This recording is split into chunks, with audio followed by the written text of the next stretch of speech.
Hello दोस्तों, मेरा नाम नेहा है। मैं 30 साल की हूँ और मेरी फिगर ऐसी है कि लोग अक्सर मुड़कर बार बार देखते हैं। मेरी कमर पतली है और ऊपर नीचे सब कुछ ठीक ठाक है। मैं एक छोटे से गांव में रहती हूँ। मेरी शादी हो चुकी है, लेकिन पति शहर में नौकरी करते हैं तो मैं अकेली ही घर संभालती हूँ। उनकी कमी मुझे बहुत ज़्यादा ही महसूस होती है। कभी कभी रातें लंबी लगती हैं और सोचती हूँ कि कोई साथ होता तो कितना अच्छा लगता, वो मेरी रातों को हसीन बनाता। खैर, आज मैं तुम्हें अपनी एक कहानी सुनाने वाली हूँ जो मेरी और मेरे भांजे करण की है। करण मेरा बहन का बेटा है। 22 साल का जवान लड़का, लंबा चौड़ा और देखने में काफ़ी स्मार्ट। वो कॉलेज में पढ़ता है, लेकिन छुट्टियों में मेरे पास आ जाता है। शुरू करती हूँ। यह बात पिछले साल की है। जब करण गर्मियों की छुट्टियों में मेरे घर आया, मैंने सोचा अच्छा है, घर में कोई तो रहेगा, वरना अकेलापन खाता है। करण ट्रेन से उतरा और सीधा घर आया। मैं दरवाजे पर खड़ी थी। गर्मी की वजह से पसीने से तर थी और मेरी साड़ी थोड़ी चिपक रही थी बदन से। वो आया, मुझे गले लगाया और बोला, मामी कितने दिनों बाद मिले। उसकी बाहें मेरे चारों तरफ थीं और मैंने महसूस किया कि वो कितना मजबूत हो गया है और बिल्कुल जवान मर्द जैसा भी। मैंने हंसकर कहा, अरे करण, तू तो बड़ा हो गया है, अब तो तेरी मामी को भी संभाल लेगा। वो होता है हंसा, लेकिन उसकी आंखों में कुछ था, जैसे वह मेरी बात समझ पा रहा हो कि मैं क्या कहना चाह रही हूँ। मैंने सोचा, चलो घर में माहौल अच्छा बनेगा। पहले दिन हम दोनों ने साथ में खाना बनाया। मैं रसोई में थी, आटा गूंथ रही थी। गर्मी ज़्यादा थी, इसलिए मुझे गर्मी लग रही थी। कर्ण आया और बोला, मामी मदद करूँ? मैंने कहा, हाँ आजा, सब्जी काट। वो मेरे पास खड़ा हो गया, इतना करीब कि उसकी सांसें मेरी गर्दन पर लग रही थी। मैंने आटा गूंथते हुए कहा, कर्ण तू कितना बड़ा हो गया है, अब तो लड़कियां लाइन लगाती होंगी तेरे पीछे। वो हंसकर बोला, मामी लड़कियां तो हैं, लेकिन कोई तेरी जैसी नहीं, तू तो हमेशा से स्पेशल है। उसकी बात में कुछ नरमी थी, जैसे वह शरारत कर रहा हो। मैंने सोचा ये लड़का क्या कह रहा है, लेकिन मैंने मजाक में कहा, अरे मामी को मत छेड़ वरना पकड़ लूँगी। वो बोला, पकड़ तो लो, देखें क्या होता है। हम दोनों हंसे, लेकिन मेरे मन में एक अजीब सी हलचल हुई। रसोई में वो सब्जी काट रहा था और मैं रोटी बेल रही थी। अचानक मेरी कोहनी उसके कंधों से टकराई और मैंने कहा, सॉरी करण, जगह कम है। वो बोला, कोई बात नहीं मामी, मैं तो तेरे पास ही रहना चाहता हूँ। उसकी आवाज़ में कुछ था जो मुझे सोचने पर मजबूर कर रहा था। खाना खाने के बाद हम छत पर बैठे। शाम हो रही थी, हवा चल रही थी। मैंने कहा, कर्ण तू कॉलेज में क्या क्या करता है? कोई गर्लफ्रेंड है? वो शर्मा कर बोला, मामी है, लेकिन वो दूर रहती है। तू बता अंकल कब आते हैं? मैंने आह भरी। वो तो महीने में एक बार घर सोना लगता है, और खासकर रात में। वो मेरे करीब सरक आया और बोला, मैं हूं ना मामी तेरे साथ, जो चाहिए वो बता। उसकी बातों में कुछ अलग लग रहा था। मैंने हंसकर कहा, तू क्या देगा, तू तो अभी बच्चा है। वो बोला, बच्चा नहीं हूँ मामी, देख तू। और उसने अपनी बाजू दिखाई, लेकिन मेरी नज़र कहीं और चली गई। हम दोनों ने रात तक बातें की और सोने गए। मेरे कमरे में एसी नहीं था, तो मैंने कहा, कर्ण तू मेरे कमरे में सो जा, वहाँ पंखा अच्छा है। वो मान गया। रात में मैं बिस्तर पर लेटी थी और वह मेरे बगल में। अंधेरा था, लेकिन उसकी सांसें सुनाई दे रही थीं। मैंने सोचा, क्या हो अगर वह हाथ बढ़ाए, लेकिन वह चुपचाप सो गया। अगले दिन सुबह उठी तो कर्ण पहले से उठा हुआ था। वह चाय बना रहा था। मैंने कहा, वाह करण, तू तो बड़ा काम का है। वो बोला, मामी तेरे लिए कुछ भी। हमने साथ में नाश्ता किया। फिर मैंने कहा, चल आज गांव की सैर करें। लेकिन हम घर से बाहर नहीं निकले, क्योंकि मैंने सोचा घर में ही समय बिताएं। मैं कपड़े धो रही थी और कर्ण बाहर आंगन में खड़ा था। मैं बाल्टी में कपड़े डाल रही थी और पानी छलक रहा था। मेरी साड़ी भीग गई थोड़ी और वह देख रहा था। मैंने कहा, क्या देख रहा है करण? वो बोला, कुछ नहीं मामी, तू कितनी मेहनती है, मैं मदद करूं। वो आया और कपड़े निचोड़ने लगा। उसकी उंगलियां मेरी उंगलियों से छू रही थीं। मैंने कहा, कर्ण तू कितना केयरिंग है, तेरी बीवी खुश रहेगी। वो बोला, मामी बीवी से पहले तू है। उसकी बातें मुझे गुदगुदा रही थी। दोपहर में हम दोनों ने साथ में टीवी देखा। कोई प्यार की फिल्म चल रही थी। हीरो हीरोइन प्यार कर रहे थे और मैंने कहा, देख करण कितना प्यार है इनमें। वो बोला, हाँ मामी, लेकिन असली प्यार तो फैमिली में होता है, जैसे हमारा। लेकिन उसकी आंखें टीवी से ज़्यादा मुझे देख रही थीं। शाम को मैंने कहा, करण आज मैं तुझे मालिश करूं। तू थक गया होगा ट्रेन से। वो बोला, हाँ मामी करना। वो बोला, मामी तेरे हाथ कितने नरम हैं और कर। मैंने मालिश की और वो आहें भर रहा था। मेरे मन में विचार आया कि ये कितना क्लोज हो रहा है, लेकिन मैंने खुद को रोका। रात में फिर साथ सोए। इस बार वो थोड़ा करीब लेटा। मैंने कहा, करण जगह बना। वो बोला, मामी ठंड लग रही है, गर्मी का मौसम था। लेकिन मैं चुप रही। रात भर मैं सोचती रही कि क्या हो रहा है। तीसरे दिन हमने घर की सफाई की। मैं झाड़ू लगा रही थी और करण पोछा कर रहा था। मैं नीचे झुकी थी और वो पीछे से आया। मैंने कहा, अरे सावधान करण। वो बोला, सॉरी मामी, लेकिन तू कितनी फ्लेक्सिबल है। मैं हंसी, लेकिन अंदर से गर्मी महसूस हुई। दोपहर में मैंने कहा, चल करण हम कुछ गेम खेलें। हम लूडो खेलने लगे। हर बार वह जीत रहा था और बोला, मामी अगर मैं जीता तो तू क्या देगी। मैंने कहा, जो तू कहे। वो बोला, एक चॉकलेट। मैंने हाँ कहा और वो जीता। उसने मुझे अपनी माँ की तरह गले लगाया लंबे समय तक। मैंने कहा, बस करण।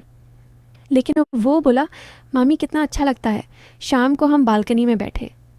मैंने अपनी ज़िंदगी की बातें बताई, कैसे शादी के बाद अकेलापन है। वो बोला, मामी मैं हूं ना तेरे हर दुख में। उसने मेरा हाथ पकड़ा। मैंने छुड़ाया नहीं। रात में सोते समय वो बोला, मामी एक कहानी सुना। मैंने सुनी और वो मेरे कंधे पर सर रखकर सुन रहा था। चौथे दिन सुबह करण ने कहा, मामी आज मैं तुझे ब्रेकफास्ट बना कर दूंगा। वो रसोई में गया और मैं देख रही थी। वो अंडे फोड़ रहा था और मैंने कहा, करण तू कितना स्किल्ड है। वो बोला, मामी तेरे लिए सीखा है। हमने साथ खाया और फिर मैंने कहा, चल घर के पीछे वाले बगीचे में जाएं। वहाँ फूल तोड़ रहे थे। मैं एक फूल तोड़ रही थी और कांटा चुभ गया। कर्ण ने मेरा हाथ पकड़ा। मैंने कहा, कर्ण क्या कर रहा है। वो बोला, दर्द कम होगा मामी। लेकिन अब मैंने कहा, ठीक है। दोपहर में हम किताब पढ़ रहे थे। मैं एक नवेल पढ़ रही थी और कर्ण ने पूछा, क्या पढ़ रही हो। मैंने कहा, प्यार की कहानी। वो बोला, मुझे पढ़कर सुना। मैंने पढ़ा और वो सुनते हुए मेरे करीब आ गया। शाम को हम योगा करने लगे। मैं स्ट्रेच कर रही थी और वह देख रहा था। मैंने कहा, तू भी कर। वो मेरे पीछे खड़ा हो गया और मेरी मदद करने के लिए। मैंने महसूस किया उसका स्पर्श। रात में वह बोला, मामी मुझे नींद नहीं आ रही। मैंने कहा, मेरा सर दबा। वो दबाने लगा और उसके हाथ मेरे बालों में थे। 5वें दिन हमने घर में ही डांस किया। रेडियो पर गाना चला और मैंने कहा, चल करण डांस करें। वो बोला, हाँ मामी। हम डांस कर रहे थे और वह मुझे पकड़ रहा था। गाना रोमांटिक था और हम करीब आ गए। मैंने कहा, बस करण थक गई। लेकिन वह बोला, और करो ना। दोपहर में मैंने उसे अपनी पुरानी फ़ोटो दिखाई। मैं जवान थी उनमें। और वो बोला, मामी तू कितनी सुंदर थी। मैंने कहा, अब भी हूँ। वो हंसा। शाम को हम चाय पीते हुए बातें कर रहे थे। वो बोला, मामी अगर मैं कहूँ कि मैं तुझे पसंद करता हूँ तो। मैंने कहा, कैसे पसंद। वो बोला, सब तरीके से। मैं चुप रही। रात रात में सोते समय वो मेरे पैर दबाने लगा। फिर कहा, बस ऐसे ही दिन बीतते गए। हर दिन कर्ण करीब आता लगता था। उसकी बातें, स्पर्श, सब में कुछ था जो मुझे उकसा रहा था। मैं सोचती कि क्या हो अगर हम लाइन क्रॉस कर दें, लेकिन मैं मामी हूँ, वो भांजा। फिर भी माहौल गर्म होता जा रहा था। एक दिन हम घर की अलमारी साफ कर रहे थे। मैं ऊपर चढ़ी थी और कर्ण नीचे से पकड़ रहा था। वह देख रहा था। मैंने कहा, नीचे देख कर्ण। वो बोला, मामी तू कितनी सुंदर है। मैं नीचे उतरी और उसने मेरा हाथ पकड़ लिया। हम दोनों एक दूसरे की आंखों में देख रहे थे। लगा जैसे कुछ होने वाला है। लेकिन तभी दरवाजे पर दस्तक हुई। पड़ोसी आया था। दूसरे दिन कर्ण ने कहा, मामी आज मैं तुझे सरप्राइज़ दूंगा। वो बाजार से कुछ लाया लेकिन मैंने नहीं देखा। शाम को वह बोला, आंख बंद कर।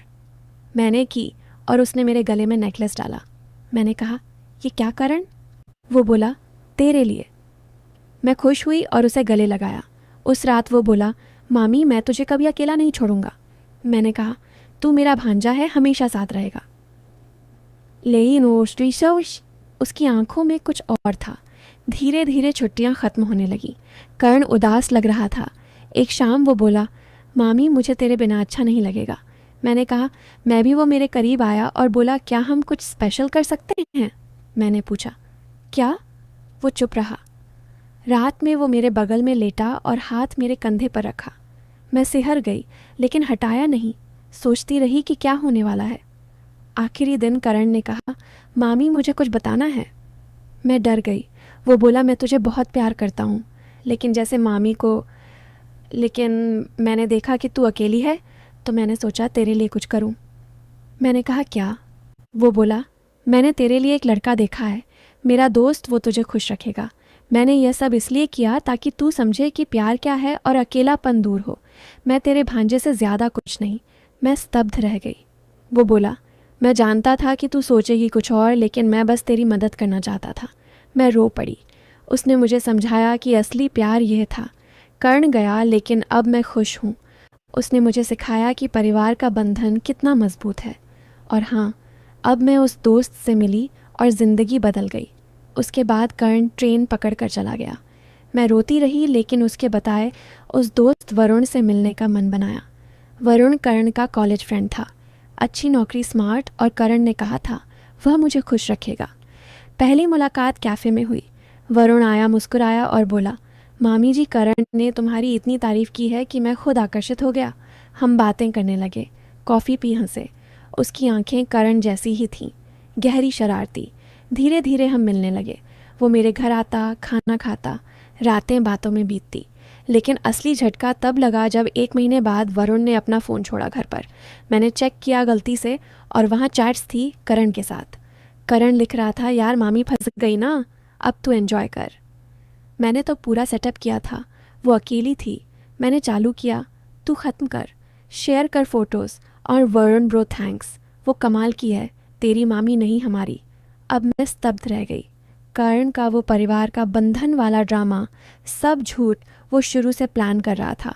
छुट्टियों में वो क्लोजनेस, स्पर्श, बातें, सब मुझे उकसाने के लिए, ताकि मैं वरुण के लिए तैयार हो जाऊं। और वो नेकलेस वरुण ने ही चुना था। कर्ण कभी मामी का केयरिंग भांजा नहीं था। वह एक शातिर लड़का था जो अपनी मामी को अपने दोस्त के साथ शेयर करना चाहता था। मैंने वरुण को किक आउट किया, कर्ण को ब्लॉक। लेकिन अब मैं अकेली हूँ पर मजबूत। और हाँ, अगली बार कोई आए तो मैं खुद ट्विस्ट दूंगी, सीधा थप्पड़। आपको ये अनछुआ एहसास पसंद आया तो इस वीडियो को लाइक करें, अपने दोस्तों के साथ शेयर करें, और ऐसी ही कहानियों के लिए हमारे चैनल को सब्सक्राइब करना न भूलें। मिलते हैं अगली कहानी में।